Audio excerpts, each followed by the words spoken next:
Good day, I'm Carrie-Ann Smith and this is your JIS news for Thursday, December 31. Government is moving to implement several changes to the petroleum sector to safeguard products and protect consumers. Energy Minister Philip Paulwell says the process started about 9 months ago when Cabinet authorized the changes to the Petroleum Act.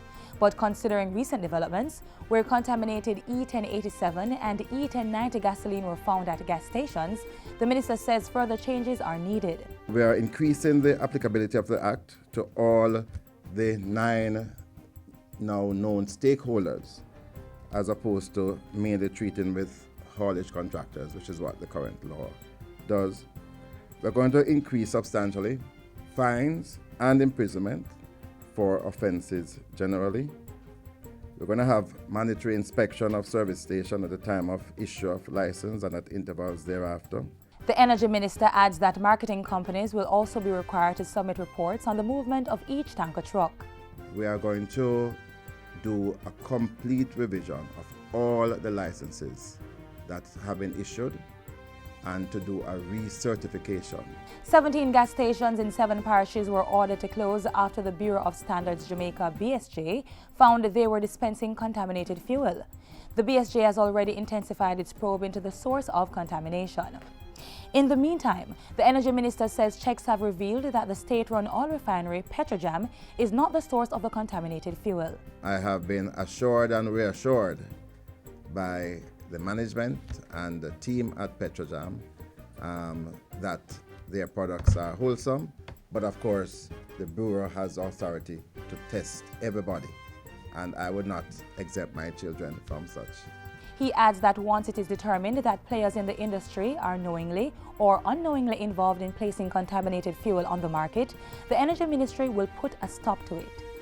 The Justice Ministry is moving swiftly to resume operations at the Kingston Coroner's Court and the Family Court Attendance Centre on Duke Street following a fire at the facility on Wednesday.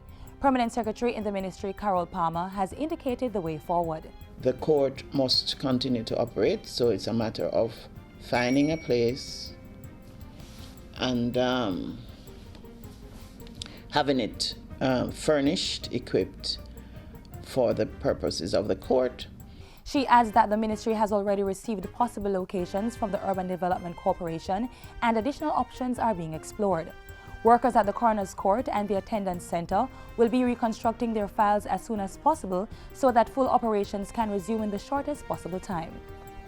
11 Irish potato farmers in New Pen St. Mary have received assistance from the Agriculture Ministry under the National Irish Potato Expansion Programme. 40 hectares of land have also been provided to the beneficiaries, and they in turn will foot the bill for labour and other preparatory work. Under the 2015-2016 National Irish Potato Expansion Programme, 100 farmers will receive grants totaling $16.5 million. Agriculture Minister Derek Kellier says the aim is for Jamaica to be self-sufficient in Irish potato production. In 2014, farmers were able to supply 90% of the local market. We are on target, ladies and gentlemen, to achieve full sufficiency this year. But unfortunately, the drought has delayed our achievement of that target.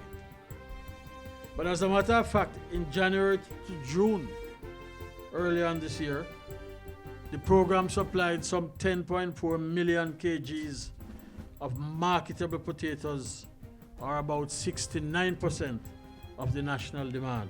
The 2015-2016 National Irish Potato Expansion Programme is being funded at a cost of $911 million. The aim is to use 1,200 hectares of land to produce 15 million kilograms of the crop to meet local demand.